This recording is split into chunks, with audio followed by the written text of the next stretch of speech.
السلام علیکم ورحمۃ اللہ وبرکاتہ۔ کتاب تفسیر نعیمی، پارہ دوم، مصنف حکیم الامت مفتی احمد یار خان نعیمی، پارٹ 14، پیج 102۔ اعوذ باللہ من الشیطان الرجیم، بسم اللہ الرحمن الرحیم۔ ان الذين يكتمون ما انزلنا من البينات والهدى من بعد ما بيناه للناس في الكتاب أولئك يلعنهم الله ويلعنهم اللاعنون إلا الذين تابوا وأصلحوا وبينوا فأولئك أتوب عليهم وأنا التواب الرحيم۔ ترجمہ: بے شک وہ جو ہماری اتاری ہوئی روشن باتوں اور ہدایت کو چھپاتے ہیں، بعد اس کے کہ لوگوں کے لیے ہم اسے کتاب میں واضح فرما چکے، ان پر اللہ کی لعنت ہے اور لعنت کرنے والوں کی لعنت، مگر وہ جو توبہ کریں اور سنواریں اور ظاہر کریں تو میں ان کی توبہ قبول فرماؤں گا، اور میں ہی ہوں بڑا توبہ قبول فرمانے والا، مہربان۔ تعلق: اس آیت کا پچھلی آیتوں سے چند طرح تعلق ہے۔ پہلا تعلق: پچھلی آیتوں میں صبر کا ثواب اور صابرین کے درجات بیان ہوئے، اب بے صبروں یعنی ان علماء اور یہود کے عذاب کا ذکر ہے جنہوں نے محض دنیاوی نقصان کے اندیشے سے تورات کے احکام چھپائے ہیں۔ اگر یہ صبر سے کام لیتے تو فائدے میں رہتے۔ دوسرا تعلق: پچھلی آیتوں میں شکر کا حکم دیا گیا ہے اور شاکرین کے درجے بیان ہوئے ہیں، اب ان شاکرین یہودی کے عذاب کا ذکر ہے جنہوں نے نبی آخر الزماں جیسی نعمت کی ناشکری کی اور ان کے اوصاف کو چھپایا۔ تیسرا تعلق: پچھلی آیت میں اس اعتراض کا جواب دیا گیا جو یہودی اور عیسائی صفا اور مروہ کی صحیح پر کرتے تھے اور مسلمانوں کے دلوں میں شبہ ڈالتے تھے کہ یہ بت پرستی ہے۔ اب ان معترضین کے عذاب کا ذکر کیا گیا ہے جو صفا اور مروہ کی حقانیت جان کر بھی ان پر اعتراض کرتے ہیں، کیونکہ یہ جانتے تھے کہ صفا اور مروہ کی صحیح پہلے سے ہی ہوتی آئی ہے اور یہ دین ابراہیمی کا رکن ہے اور ان پر بت تو بعد میں رکھے گئے۔ چوتھا تعلق: پچھلی آیت میں فرمایا گیا تھا کہ صفا اور مروہ پہاڑ دین کی نشانیاں ہیں، ان کی تعظیم اور صحیح میں گناہ نہیں۔ اب فرمایا جا رہا ہے کہ ان نشانیوں کے منکرین اور ان کی عظمت چھپانے والے ملعون ہیں، کیونکہ اہل کتاب توراۃ سے جانتے تھے کہ یہ پہاڑ عزت والے ہیں۔ پانچواں تعلق: پچھلی آیات میں ارشاد ہوا تھا کہ صفا اور مروہ شعائر اللہ ہیں، اگر ان پر بت رکھ دیے گئے تو ان سے ان کی اصل عظمت نہیں جاتی رہتی۔ اللہ کی مقبول چیز کی شان بت نہیں گھٹا سکتے۔ البتہ فرمایا جا رہا ہے کہ کعبہ ایمان اور صفا اور عرفان اور مروہ رحمت رحمان یعنی حضور محمد صلی اللہ علیہ وآلہ وسلم بھی شاعر اللہ ہیں۔ ان کی عظمت علماء یہود کے چھپانے سے چھپ نہیں سکتی، ان کی عزت ان بے وقوفوں کے گھٹانے سے گھٹ نہیں سکتی، کسی کے دھول اڑانے سے سورج کی روشنی مٹ نہیں سکتی۔ شان نزول: معاذ ابن جبل اور سعد ابن معاذ اور خارجہ بن زید نے علماء یہود سے تورات کی بعض باتیں پوچھی تو انہوں نے جو احکام چھپائے اور نہ بتایا اور ان پر آیت کریمہ اتری۔ اسی در منصور میں ہے کہ ثعلبہ ابن غنمہ انصاری کا ایک یہودی دوست تھا، انہوں نے اس یہودی سے پوچھا کہ کیا تم اپنی کتابوں میں محمد صلی اللہ علیہ وسلم کا ذکر پاتے ہو؟ تو اس نے کہا کہ نہیں۔ اس پر یہ آیت اتری۔ پیج 103۔ تفسیر: ان الذین یکتمون، اگرچہ یہ آیت اہل کتاب کے بارے میں آئی ہے کیونکہ اس کے الفاظ عام ہیں، لہٰذا الذین سے وہ سب لوگ مراد ہیں جو دین کو چھپائیں۔ یکتمون کنتم یا کتمان سے بنا ہے جس کے معنی ہے کسی ضروری چیز کو ضرورت کے وقت جان بوجھ کر چھپانا، اور غیر ضروری چیزوں کو چھپانا ستر کہلاتا ہے۔ ستر اچھا اور کتم برا، اس لیے رب کا نام ستار ہے، کتمان نہیں ہے۔ پھر کتم کی دو صورتیں ہیں، ایک یہ کہ چیز چھپا ہی لی جائے، دوسرا یہ کہ اسے ہٹا کر اس کی جگہ دوسری چیز رکھ دی جائے۔ بنی اسرائیل کا چھپانا اس دوسری قسم کا تھا، یعنی تحریف اور تبدیل، لیکن اس وعید میں دونوں قسم کے چھپانے والے داخل ہیں، یعنی وہ لوگ جو چھپاتے ہیں جو کہ رب تعالیٰ جانتا تھا کہ آج تو یہود و نصارہ تورات اور انجیل کی وہ آیات چھپا رہے ہیں جن کے حضور کی نعت پاک ہے، اور آئندہ مسلمانوں میں ایسے علماء پیدا ہوں گے جو قرآنی آیات نعت کو چھپائیں گے، بتوں کو آیات تو نبیوں پر پڑھیں گے مگر بتوں کی آیات تو نبیوں پر پڑھیں گے مگر نعت شریف کی آیتوں کو کبھی ہاتھ نہ لگائیں گے، بلکہ اس میں تحریفیں اور تعویلیں ایسی کریں گے جس سے نعت ثابت ہی نہ ہو۔ اس لیے الذین یکتمون کو متعلق فرمایا، یعنی جو لوگ بھی یہودی، عیسائی یا مسلمان نعت مصطفیٰ چھپائیں ما انزلنا من البینات والہدا، بینات بینہ کی جمع ہے جس کے معنی ہے بہت کھلی ہوئی چیز جسے نشانیوں سے بھی پہچانا جا سکتا ہے، اور اس سے مراد نبی کریم صلی اللہ علیہ وسلم کے اوصاف اور تبدیلی، کعبہ کے احکام اور صفا مروہ وغیرہ علامات دین کی تعظیم ہے، کیونکہ یہ چیزیں بہت ظاہر تھیں، اور خدا سے تورات شریف کی وہ آیتیں مراد ہیں جن میں نبی آخر الزماں کی اطاعت کا حکم ہوا ہے، یعنی ان چیزوں کو چھپاتے ہیں جو بالکل ظاہر ہیں اور ان آیات کو مٹاتے ہیں جن کے ظاہر کرنے کا حکم تھا۔ اللہ تعالیٰ نے تورات اور انجیل کی نعت والی آیتوں کو بینات تو اس لیے فرمایا کہ سورج کی طرح کسی کے چھپائے چھپ نہ سکیں گی، کیونکہ انہیں ہم نے خوب واضح روشن کیا ہے، اور یہ چھپانے والے رب سے لڑنا چاہتے ہیں، اور خدا اس لیے فرمایا کہ اگرچہ تورات اور انجیل کی آیات احکام منسوخ ہو چکنے کے بعد بھی خدا یعنی ہدایت نہ رہی، بلکہ اب خدا یعنی نفسانی ہوا یعنی نفسانی خواہش بن گئی، مگر ان کتابوں کی آیات توحید اور آیات نعت مصطفیٰ اسی طرح اب بھی ہدایت ہیں، یہ ناقابل نسخ ہے، انہیں کو اڑا نہیں سکتا، دھول نہیں مٹا سکتی، نہ مٹا سکتا ہے۔ من بعد ما بیناہ للناس فی الکتاب من کا تعلق یکتمونہ سے ہے، اور یا تو بینہ کی ضمیر ہدا کی طرف لوٹتی ہے، اور ناس سے عام لوگ مراد ہیں، اور کتاب سے تورات اور انجیل، یعنی ہم نے تورات میں یہ آیتیں سارے لوگوں کے لیے اتاری تھی تاکہ صرف ان علماء کے لیے نہیں بلکہ انہوں نے ہمارا مقابلہ کرتے ہوئے انہیں چھپایا، اور بینہ کی ضمیر بینات اور خدا دونوں کی طرف لوٹتی ہے، اور کتاب سے مراد قرآن شریف ہے، یعنی ہم نے تو قرآن شریف میں تورات کی وہ آیتیں اور یہ سارے احکام لوگوں پر خوب ظاہر کر دی ہیں اور اس کی حکمتیں خوب سمجھا دی ہیں۔ اب ان لوگوں یہودیوں سے یہ چیزیں چھپ نہ سکیں گی، مگر پھر بھی یہ اپنی خباثت سے اس کو چھپانے کی کوشش کرتے ہیں۔ تفسیر کبیر روح بیان نے فرمایا کہ بینات سے مراد وحی اور آسمانی کتابیں ہیں، اور خدا سے عقلی نقلی دلائل، اور ہو سکتا ہے کہ للناس میں الف لام استغراقی ہو، یعنی تورات اور انجیل کی آیات احکام تو صرف بنی اسرائیل کے لیے آئی تھیں، مگر آیات نعت تا قیامت سارے انسانوں کے لیے بھیجی گئی ہیں۔ یہ لوگ ان کے ٹھیکیدار کیوں بن بیٹھے ہیں؟ لوگوں کو سناتے کچھ نہیں۔ اولئک یلعنہم اللہ، لعن کے لفظی معنی ہے دور کرنا، جب ان کا فاعل اللہ ہو تو رحمت سے دور کرتا ہے یا کرے گا، اور ان پر لعنت فرماتا ہے۔ پیج 104۔ کیونکہ انہوں نے رب کا مقابلہ کیا، اور رب ہدایت پسند کرتا ہے، اور یہ گمراہی وَيَلْعَنُهُمُ اللَّاعِنُونَ، اور سب لعنت کرنے والے بھی ان پر لعنت کرتے ہیں۔ حق یہ ہے کہ اس سے ساری مخلوق مراد ہے، اور اسے چھپانے والوں پر انبیاء، مومنین، خود کفار، جانور، درخت، پتھر، بلکہ چاند، ستارے، سورج اور زمین اور آسمان لعنت کریں گے۔ مومنین اس واسطے کہ اس سے جنگ و جدال کرتے ہیں، حیوانات اور درخت وغیرہ اس لیے کہ ان کی شامت اعمال سے دنیا میں ویرانی ہوتی ہے، قحط پڑتا ہے، بلائیں نازل ہوتی ہیں۔ زمین اور آسمان، چاند اور ستارے وغیرہ اس لیے کہ یہ رب کے دشمن ہیں، خود کافر، بلکہ یہ خود بھی اپنے پر لعنت کرتے ہیں کہ کہتے ہیں کہ خدایا جھوٹے پر لعنت، اور جھوٹے خود ہیں، اور دوزخ میں بھی کفار اپنے سرداروں پر لعنت کریں گے کہ انہوں نے حق کو چھپا کر ہمیں یہاں پہنچایا۔ یہ عذاب ان پر ہے، اور جو اس گناہ پر آخری دم تک قائم رہیں۔ توبہ کرنے کے والوں کے متعلق ارشاد ہوتا ہے کہ الذین تابوا، مگر وہ جو اسے برے فعل پر شرمندہ ہو گئے اور رب کے عذاب سے ڈر کر آئندہ کے لیے اس حرکت سے باز آ گئے، اور اس کے ساتھ ہی ساتھ وہ اصلاحوا، نیک اعمال کر کے اپنی حالت درست کر لی، یا ان کے حق چھپانے سے جو دوسروں کے عقائد اور اعمال بگڑ گئے تھے ان کو بھی سنبھال دیا، اور جو شے لوگوں کے دلوں میں پیدا کیے گئے تھے خود ان کا جواب بتایا، اور ان سب کے ساتھ وبینوا، وہ ساری باتیں لوگوں کو بتا دی جو اس سے چھپائی تھیں، اور ان سے کہہ دیا کہ مسئلہ یہ ہے کہ تورات کی آیت یہ ہے کہ وغیرہ جو لوگ یہ کام کریں گے تو اگرچہ وہ کتنے ہی گناہ کر چکے ہوں، مگر فاولئک اتوب علیہم، ہم ان کی توبہ قبول کریں گے اور انہیں لعنت سے نکال کر رحمت میں داخل کر لیں گے، عذاب کے عوض ثواب دیں گے، ذلت کے عوض عزت بخشیں گے، اور یہ کیوں نہ ہو وَأَنَا التَّوَّابُ الرَّحِيمُ، ہم تو بار بار توبہ قبول فرمانے والے اور بڑے مہربان ہیں، کسی آنے والے کو اپنے دروازے سے نکالتے نہیں ہیں۔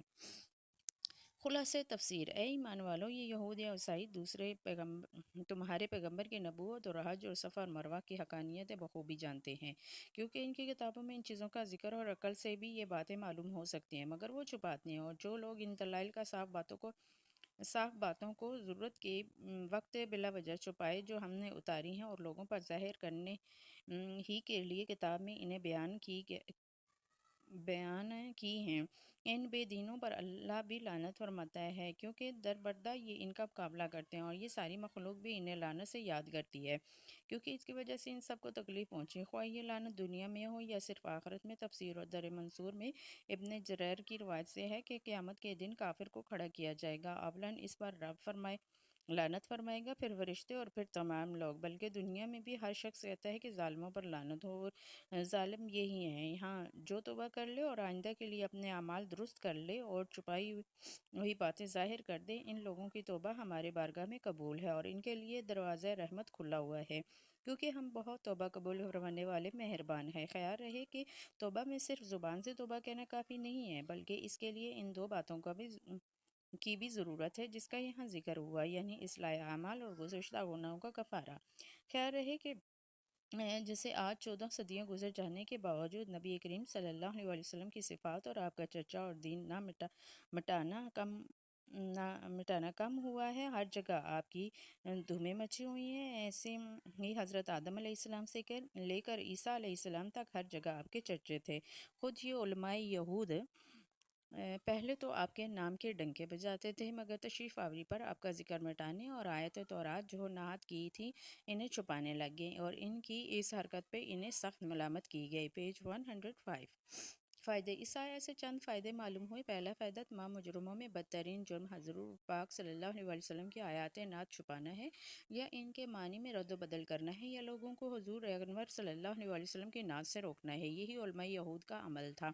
اور اس ہی پر وہ سخت وعید اور لعنت ارشاد ہوئی ہے جو یہاں مذکور ہے۔ اس آیت سے وہ لوگ عبرت پکڑیں جو اپنی تحریریں اور تقریروں میں بھول کر بھی نعت پاک مصطفیٰ صلی اللہ علیہ وسلم کا ذکر نہیں کرتے، بلکہ طرح طرح کے ہیلے بہانوں سے ذکر شریف کو روکتے ہیں۔ ذکر روکے فضل کاٹے نقص کا جویا رہے، پھر کہے مردک کے ہوں امت رسول اللہ صلی اللہ علیہ وسلم کی۔ دوسرا فائدہ، کتاب اللہ کی ہر آیت میں تمام لوگوں کے ماننے کے لیے تو ہے مگر جاننے کے لیے نہیں، جیسے متشابہات کی آیات اور قرآنی اسرار، ان کی تفسیر نہ کرنی چاہیے، نہ اسرار کی اشاعت درست۔ جو آیات عوام کی تعلیم کے لیے ہیں ان کی اشاعت لازمی ہے، جیسے کہ ما بیناہ للناس سے معلوم ہوا ہے۔ فائدہ: تیسرا فائدہ، جسے حضور صلی اللہ علیہ وسلم کی نعت چھپانا بدترین جرم ہے، اسی پر رب کی تمام رحمتوں سے محرومی ہے۔ ایسے حضور صلی اللہ علیہ وسلم کے اوصاف کی اشاعت کرنا بہترین عبادت ہے جس پر ہر طرح کی رحمت کی امید ہے، کیونکہ حضور صلی اللہ علیہ وسلم تمام رحمت الہیہ کی اصل ہیں، جیسے باران رحمت کی۔ جو ملک باران رحمت سے محروم ہے وہ تمام غذاؤں پھلوں سے محروم ہے۔ جہاں رحمت کی بارش ہے وہاں ہر قسم کی غذا ہے۔ یوں ہی حضور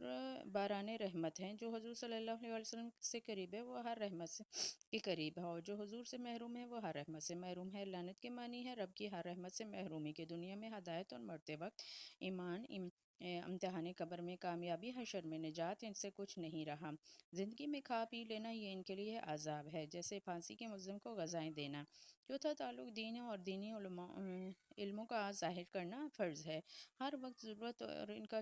ضرورت اور ان کا چھپانے والا سخت گناہگار اور لعنت کا مستحق ہے۔ علماء کو چاہیے کہ اس سے عبرت پکڑیں اور مسائل دینی کے اظہار میں تعامل نہ کریں۔ ہاں، جو چیزیں غیر ضروری ہوں اور ان کی اشاعت میں فساد کا خطرہ ہو اسے شائع نہ کیا جائے۔ دیکھو حضور صلی اللہ علیہ وسلم نے ارشاد فرمایا کہ خانہ کعبہ شریف کی موجودہ عمارت بنیاد خلیلی سے کچھ کم ہے،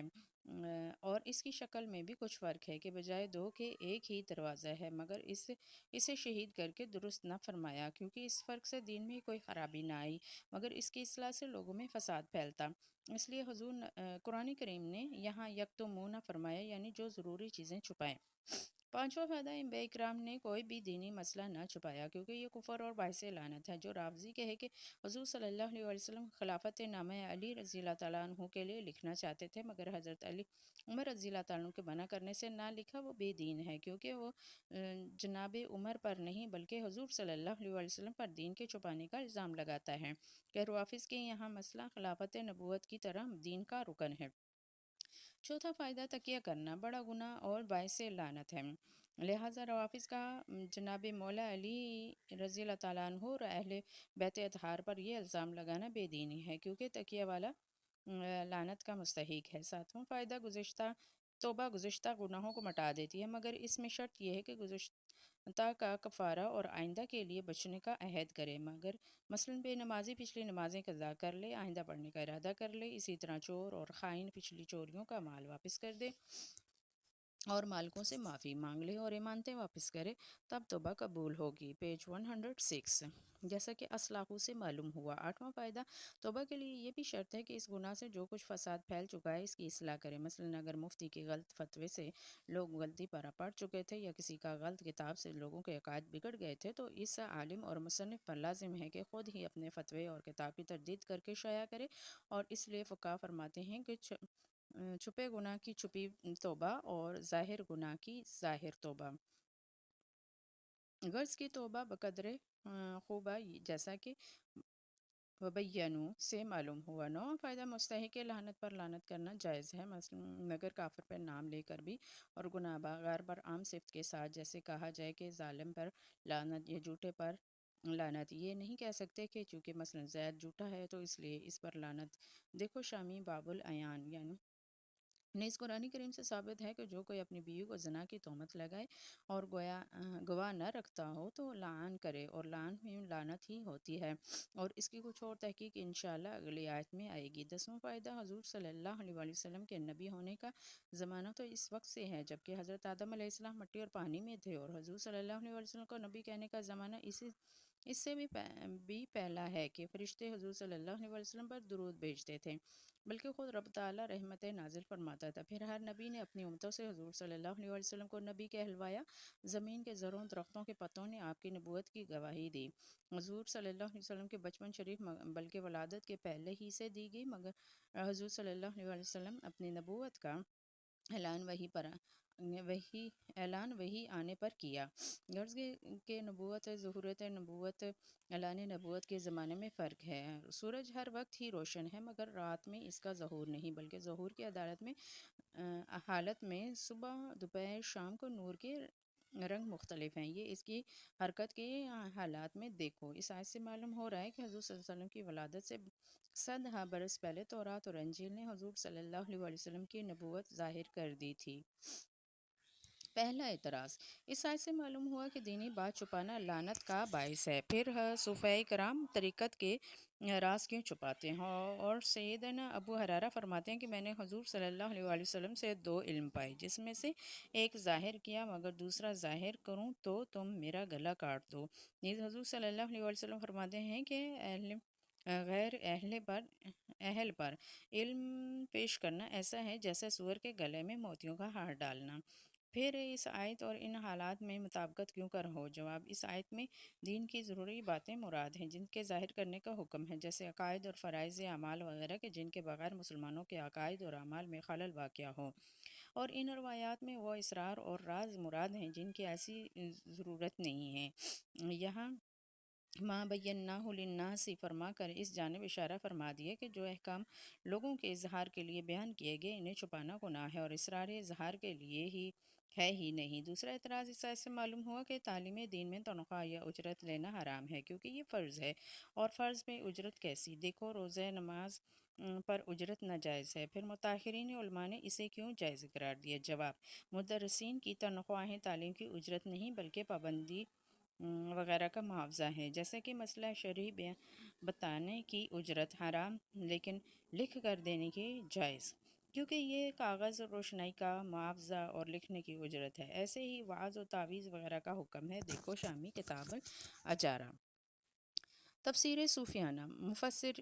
مسافرین راہ طریقت میں کچھ منزلیں طے کرنے کے بعد تجلیات الہی ہوتے ہیں، اور ان کے دلوں میں معرفت کے انوار چمکتے ہیں، چہروں پر ان کے آثار نمودار ہوتے ہیں، اور جو شخص ان قلبی تجلیات کو اپنے مشائخ سے چھپائے، جو رب نے ان کے چہرے کے ذریعے اس پر ظاہر کر دی ہیں، وہ در حقیقت اس نعمت کا ناشکرا ہے جو بارگاہ الہی سے نکالا جائے گا، اور ملاہ اعلیٰ اور کاملین کی عنایت سے محروم ہوگا، کیونکہ وہاں ناشکرے کی گنجائش نہیں، اور اس کا دل صفا ہونے کے بعد مقدر ہو جائے گا۔ ہاں، جو اپنے ان گناہوں سے توبہ کرے اور اپنے کو ریاضت اور مشقت سے درست کر لے، اور خالق اور مخلوق کے ساتھ سچا معاملہ کر کے ان امور کو ظاہر کر دے، ان کی توبہ قبول ہے، کیونکہ رب تواب الرحیم ہے، بہت لطف ہے کہ رب نے ہمیں تو چھپانے کا حکم دیا اور خود ہزار ہاں علامات سے ظاہر کر دیا۔ اے خیال یار، کیا کرنا تھا اور کیا کر دیا، تو پردے میں رہا اور مجھ کو رسوا کر دیا۔ خلاصہ یہ ہے کہ یہ راز بھی صرف نائلوں سے چھپانا لازم ہے، صاحب حال سے چھپانا جرم، کیونکہ یہ در پردہ ان نعمتوں کا انکار ہے اور اس کا ناشکری میں شمار۔ قولا کی چیزیں اہل قولا اور حال کی باتیں اہل حال سے نہ چھپاؤ، اور یہ کہ مشائخ کو طالبین راہ طریقہ سے راز چھپانا منع ہے۔ دوسری تفسیر سفیانہ: اللہ کی نعمتیں بعض خصوصی ہیں، بعض عمومی ہیں۔ چراغ، لالٹین، بجلی، گیس وغیرہ ہر گھر کی علیحدہ علیحدہ، مگر چاند اور سورج ساری زمین کے لیے۔ ہر کھیت کا کنواں الگ، مگر بادل کی بارش سارے کھیتوں کے لیے۔ اسی طرح ہمارے اعزاز ظاہری، مال اور اولاد، حتیٰ کہ سلطنت وغیرہ خصوصی نعمتیں ہیں، مگر دین اسلام رب کی رحمت عام ہے۔ قرآن شریف کے احکام کی آیات خصوصی نعمتیں ہیں